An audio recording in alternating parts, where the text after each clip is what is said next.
Aggression is at the core of all violence, and what causes an increase in aggression for its users? Video games. As depicted in the picture, we see what video game players are subject to on a daily basis. This picture is eye-catching, and you are immediately drawn to the bloody hand and mouse. After you have been drawn into the picture, you start to read the text and discover just how devastating and destructive these shooter games are. This ad uses excellent pathos to connect to the viewer emotionally through the use of the bloody hand, mouse, and blood splattered throughout the picture. The author then creates a vivid mental visual through the text to describe the cruelty and brutality that takes place in the virtual reality that video games create. He further expands on his logos argument through the use of the statistic of 5,000 people killed, an astronomical number for someone to kill in one day. He then ends his logos argument by creating the logical argument that the place and people you surround yourself with are a driving factor in the person you turn out to be. The author then provides credibility to the argument by providing a website link for further information on the subject matter.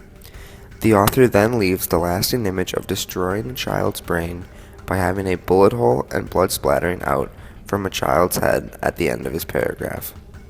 The main audience that the author is trying to reach through his argument is the parents of children who play video games, since the parents are the ones who have the power to control what video games the kids play and how long they play them.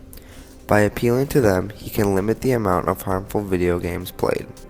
The author's argument is supported by the American Psychology Association in a recent study in which they found a positively correlated relationship between violent video games and aggression.